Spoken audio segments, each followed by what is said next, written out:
Bismillahirrahmanirrahim. Welcome to the design and analysis of algorithm in lecture number 34.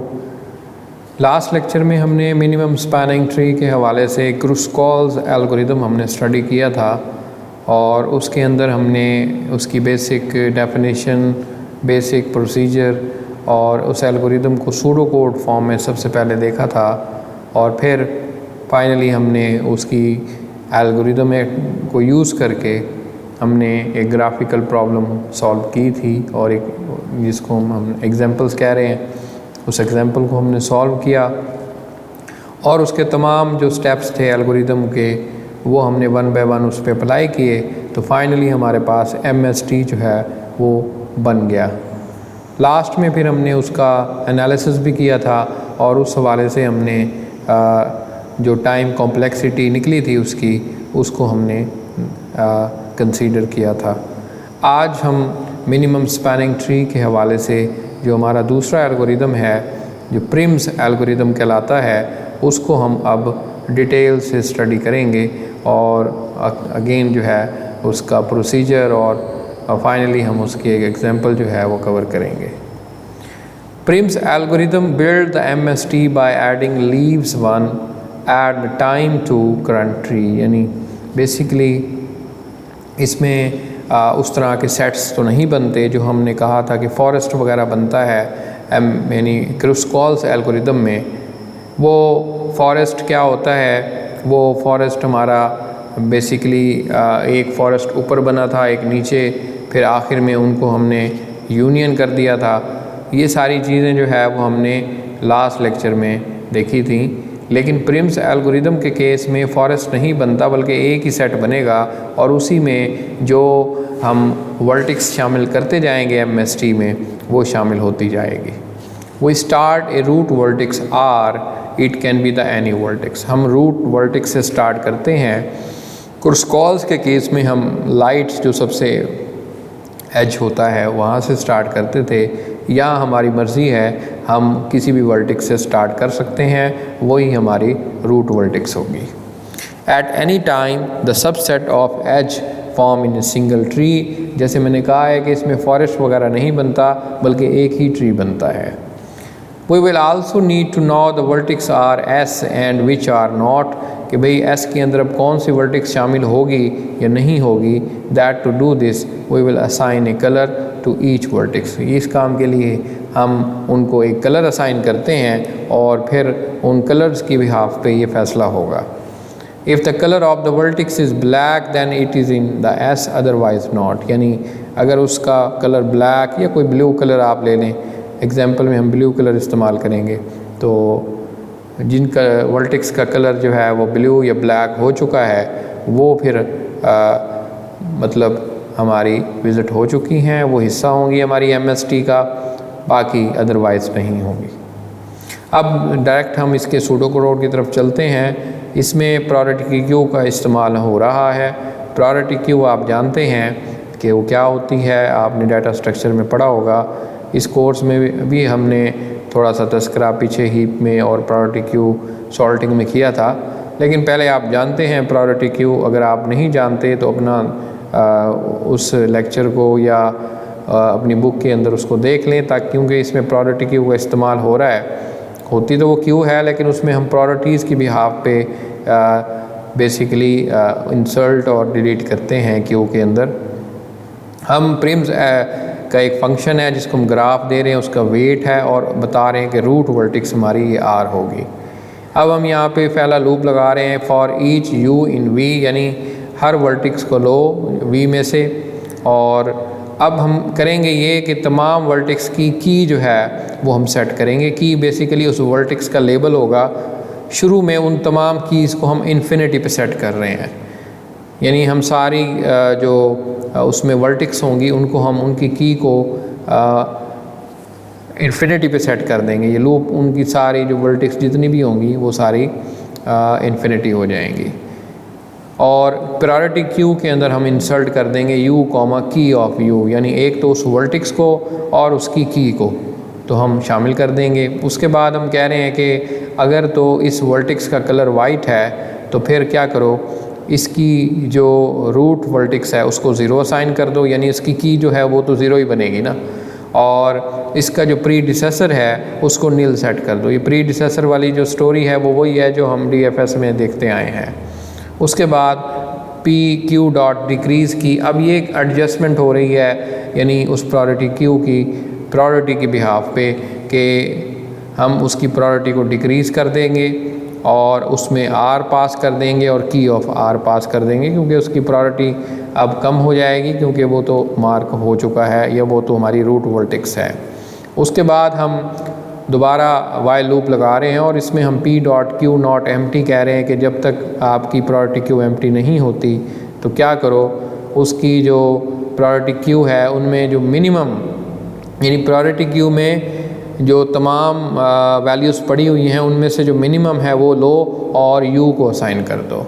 फिर हम उस U के तमाम एडजेसेंट वर्टेक्स को लेके विज़िट करेंगे और उसके बाद ये देखेंगे कि ये जो कलर ऑफ V जो है वो वाइट के बराबर है, एंड दूसरा कि weight of U, V is less than की। यानी दो चीज़ें हमने देखनी हैं। एक तो हमने क्या किया कि प्रायोरिटी Q में से जो सबसे मिनिमम वेट वाला मिनिमम वैल्यू होगी उसको हम यहाँ U को असाइन कर देंगे, फिर उस U के जो एडजेसेंट वर्टिक्स हैं उनको हम लेंगे और ये देखेंगे क्या इस V का यानी एडजेसेंट वर्टिक्स का कलर जो है वो वाइट है। एंड दूसरी कंडीशन वाइट होने के साथ ये भी देखना है कि उस एज का जो वेट है उसकी की वैल्यू से कम है या ज़्यादा है। अगर तो कम है, कलर भी वाइट है, तो तब हम क्या करेंगे, उसका जो वेट है वो उसकी की में डाल देंगे। बेसिकली हमने शुरू में की इन्फिनिटी पे सेट की थी, अब क्योंकि वेट इसका कम है हम उसको शिफ्ट कर देंगे उसकी की वैल्यू में। और फाइनली फिर हम प्रायोरिटी की को डिक्रीज़ करेंगे, यानी जो जो वैल्यूज़ हम निकालते जा रहे हैं उनको प्रायोरिटी क्यू से ख़त्म करते जा रहे हैं। यानी जितने हमारे पास वर्टिक्स होंगे शुरू में तो उतने इन्फिनिटी होंगे क्योंकि सारी वर्टिक्स उसमें शामिल हैं इन्फिनिटी पे, तो फिर जैसे जैसे वो कम होती जाएंगी उसको हम डिक्रीज़ करते जाएंगे। ये बेसिकली डिक्रीज़ करना है, ऐसे समझ लें उस वैल्यू को ख़त्म करना है। उसके बाद उसका प्रीडिसेसर सेट करेंगे और उसका कलर जो है वो ब्लैक कर देंगे, ये ब्लू कर देंगे। तो ये बेसिकली इसका सूडो कोड है, काफ़ी आसान है। मुझे उम्मीद है कि आपको समझ आ गया होगा। अगर फिर भी कोई कन्फ्यूजन है तो वो इस पिक्चर यानी इस एग्जांपल से हम कर लेंगे सॉल्व, तो आपको समझ आ जाएगा। सबसे पहले अब आप देखें कि ये हमारे पास ग्राफ है, इसके ऊपर हम ये एल्गोरिदम रन करेंगे। ऊपर यहाँ आपको मैं प्रायोरिटी क्यू दिखा रहा हूँ, आप ऐसे समझ लें ये जो मैंने पहला स्टेप है ये पहले कैलकुलेट कर लिया है। आप यहाँ पे समझें कि फ़िलहाल ये सारे क्वेश्चन मार्क्स हैं, यानी ये इन्फिनिटी हैं, और यहाँ पे ये सारे जो वर्टिक्स हैं ये भी इन्फिनिटी पे सेट हैं। यहाँ पे मैंने 4 कर दिया, 8 ये पहला स्टेप मैंने जैसे कहा है अप्लाई किया हुआ है इस पर, लेकिन आप इसको अज्यूम करें कि कुछ भी नहीं हुआ तो क्या होगा, इसमें सारे क्वेश्चन मार्क्स होंगे और इधर भी सारे क्वेश्चन मार्क्स होंगे, सिर्फ वेट होंगे बाकी क्वेश्चन मार्क्स होंगे। अब वहाँ से मैं स्टार्ट कर रहा हूँ। फ़र्ज़ करें मैं इस नोड को लेता हूँ और इसको मैं R पे सेट कर देता हूँ, कहता हूँ कि ये रूट है, तो इसका तो एक तो यहाँ पे 0 आ जाएगा, दूसरा इसका जो प्रीडिसेसर है वो नील सेट कर दिया जाएगा। वो एल्गोरिदम मैं अब पढ़ रहा हूँ, मतलब मेरे जहन में वो एल्गोरिदम होगा तभी ये समझ आएगा। आप अपने साथ उस एल्गोरिदम को रख लें ताकि आप उसके स्टेप को भी समझ सकें। यहाँ पे अब हम इसके जो एडजेसेंट हैं उसको लेंगे, यानी ये हम देखेंगे इसका कलर वाइट है और दूसरा इसके जो एडजेसेंट हैं वो 4 और यानी 8 है। इसमें पहले क्वेश्चन मार्क था, अब इनके हमने कहा था कि जो वेट हैं वो इनकी की वैल्यू को सेट कर देंगे, तो इसका इसमें सेट कर दिया पहले, इसका इसमें सेट किया, तो अब ये देखें ये दोनों वैल्यू सेट हैं, बाकी ग्राफ ऐसे का वैसे है। प्रायोरिटी क्यू में भी मैंने इनको इंसल्ट कर दिया, पहले 8 को कर दिया फिर 4 को कर दिया। अब उसके बाद आप देखें कि अब हम क्या करेंगे, अब इसमें से हम चूज़ करेंगे जो सबसे मिनिमम होगा प्रायोरिटी क्यू में, वो आप देखें कि जो मैंने कहा था कि सबसे छोटा होगा वो हम फाइंड करेंगे। उसके बाद यानी स्टैक्ट करेंगे, वो स्टैक्ट वाला मेथड। तो 4 है, अब 4 को मैं सिलेक्ट कर लूँगा, ये देखें मैंने इसको सिलेक्ट कर दिया। अब जो है इसको मैंने मार्क कर दिया, इसका कलर भी बदल दिया। अब मेरे पास जो सिचुएशन है वो 8 पहले प्रायोरिटी क्यू में मौजूद है, अब जो है इसके जो एडजेसेंट बनते हैं वो ये है और ये है और ये है, ये 3 नोड बनते हैं। यहाँ पे अगर आप देखें कि इनको मैंने प्रायोरिटी क्यू में इंसर्ट कर दिया 8 और 10 को, यानी 8 तो पहले मौजूद था, वो ये वाला 8 एडजेसेंट इसका जो की वैल्यू ये वाला और ये वाला, इधर पहले क्वेश्चन मार्क था, अब इनकी वैल्यू को मैंने इनके वेट को मैंने इनकी की वैल्यू पे सेट कर दिया, इसकी की वैल्यू पे सेट कर दिया। ऑफ कोर्स ये अब आपको समझ आ गया होगा। बाकी प्रायोरिटी क्यू आपके सामने है यहाँ पे। अब यहाँ पे 9 था तो मैंने ये क्यों नहीं शिफ्ट किया, उसकी वजह ये है कि पहले इसका जो की वैल्यू पहले मौजूद है ये इससे छोटी होती तो तब हम शिफ्ट करते। अब 9 8 से बड़ा होता है इसलिए मैंने इसको चेंज नहीं किया। ये वाली कंडीशन भी आपकी उसमें मौजूद है। उसके बाद अब मैं प्रायोरिटी क्यू में जाऊंगा और देखूंगा कि सबसे मिनिमम वो 8 वाला है। अब 8 वाला ये वाला भी सिलेक्ट कर सकते हैं आप, ये वाला भी कर सकते हैं, दोनों ऑप्शन आपके सामने हैं। तो अब देखें कि मैंने अब यहाँ पे किसको सेट किया है, यहाँ पे एक सेकेंड, यहाँ पे तो ये अब आप देखें कि मेरे पास मैंने कहा था ये वाला 8 है, ये वाला 8 है, ये वाला क्योंकि ये इसके साथ एडजेसेंट है तो मैंने अब इसको इसके साथ मैंने ये मार्क कर दिया। अब ये देखें ये वाला मार्क हो गया और मार्क होने के साथ अब मैं यहाँ पे पहुँच गया। अब यहाँ पे जब पहुँचा तो इसके एडजेसेंट जो वर्टेक्स हैं वो ये 2 है और ये 1 है।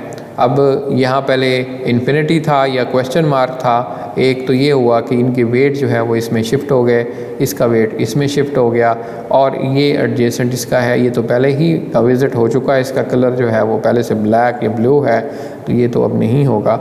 अब हम प्रायोरिटी क्यू में देखें तो पहले 8 जो है वो बाहर निकल गए हैं, अब पीछे रह गया हमारे पास 1 2 और 10। आप देखें कि इनमें प्रायोरिटी क्यूज़ की वैल्यूज़ की भी कम होती जा रही हैं। ये वो डिक्रीज़ क्यू वाला मेथड है जो चल रहा है, जो साथ साथ उनकी वैल्यूज़ को ख़त्म भी करता जा रहा है, डिक्रीज़ करता जा रहा है। अब हमारे पास देखें कि प्रायोरिटी क्यू में 2 एजेस हैं 1 और 2 और 10, तो इसमें से 1 जो है वो सबसे छोटा है तो अब हम इसको सिलेक्ट कर लेंगे। तो मैंने इसको देखें मार्क कर दिया और अब मार्क करने के बाद अब ये वाला मेरा नोड यहाँ पे मैं पहुँच गया। अब मेरे जो एडजेसेंट नोड्स हैं वो एक ये 2 वाला है, यहाँ पहले इन्फिनिटी था तो मैंने 2 यहाँ भेज दिया। यहाँ पहले आपको पता है 5 था, पहले 10 था, यहाँ पे देखें यहाँ पे पहले 10 था, अब मैंने यहाँ पे 5 कर दिया। उसकी वजह ये है कि इसका वेट जो है वो इसकी की वैल्यू से छोटा है, इसलिए मैंने यहाँ पे इसकी की वैल्यू को चेंज करूँगा। अगर बड़ा होता तब चेंज ना करता। इस केस में जैसे मैंने यहाँ पे नहीं किया था, यहाँ पे मैं अब कर रहा हूँ क्योंकि ये इससे छोटा है तो इसलिए आपको 5 यहाँ पे नज़र आया है। उसके बाद जो दूसरा एडजेसेंट नोड है वो ये वाला है, इसका वेट 9 है, इसकी की वैल्यू 2 है। ऑफ कोर्स ये इससे बड़ा है, ये चेंज नहीं होगा। अब प्रायोरिटी क्यू में अब आप देखें कि यहाँ पे 2 2 5 हो गया है, 10 जो है वो बाहर यानी डिक्रीज़ हो गया, ख़त्म हो गया उसमें। अब इसमें जो ज़ाहिर है 2 वाला नोड जो है वो मैं चूज़ करूँगा। तो 2 वाले 2 नोड्स हैं, एक तो मेरे पास ये ऑप्शन है, दूसरी ऑप्शन मेरे पास ये है, तो इन दोनों में से कोई एक मैं चूज़ कर लूँगा। तो अब आप देखें कि मैंने इसको चूज़ कर लिया, ठीक है। तो यहाँ पे इसको चूज़ कर लिया तो ये आप देखें कि ये भी साथ। अब ये अगली अटैम्प्ट में मैं आपको दिखा रहा हूँ, यहाँ पे ये वाला जो है वो 2 जो है वो मैंने चूज़ कर लिया, इस वाले 2 को, तो ये इसके साथ मार्क हो गया। अब हमारे पास जो नया है वो ये वाला आ गया, ये वाला नोड, यहाँ पे हम पहुँच गए, यहाँ पे इस वक्त थे। अब हमारे पास यहाँ पे जो प्रायोरिटी क्यू है उसमें 2 और 5 है, तो अब 2 और 5 में सबसे पहले ये वाला 2 वाला इसको सिलेक्ट करेंगे, ये आपको नज़र आ रहा है इस पेज पे, और उसके बाद आखिर में ये 5 वाला होगा, ये 5 वाला बन जाएगा। अब प्रायोरिटी क्यू में कुछ नहीं रहा तो इसलिए ये हमारा मिनिमम स्पैनिंग ट्री क्रिएट हो गया। तो ये इसके अब आप वेट को कैलकुलेट करके ये चेक कर सकते हैं कि मिनिमम इसका क्या वेट निकलता है। आखिर में इस एल्गोरिदम का हम एनालिसिस करने जा रहे हैं। एनालिसिस में वही लूप देखेंगे, एक तो O log V वाला है यानी ऑर्डर्ड log V वाला, और ऑर्डर लॉग ई वाला यानी वर्टिसेस और एच के हिसाब से। बाकी इसमें जो प्रायोरिटी क्यू आ जाती है कुछ उसका टाइम है, तो इस तरह ये बनता है ordered V plus E log V. तो ये लॉग वी बेसिकली आप कह सकते हैं कि ये हमारी प्रायोरिटी क्यू है, ये हमारा ओरिजिनल ग्राफ है जिसमें वर्टिसेस और एज हैं।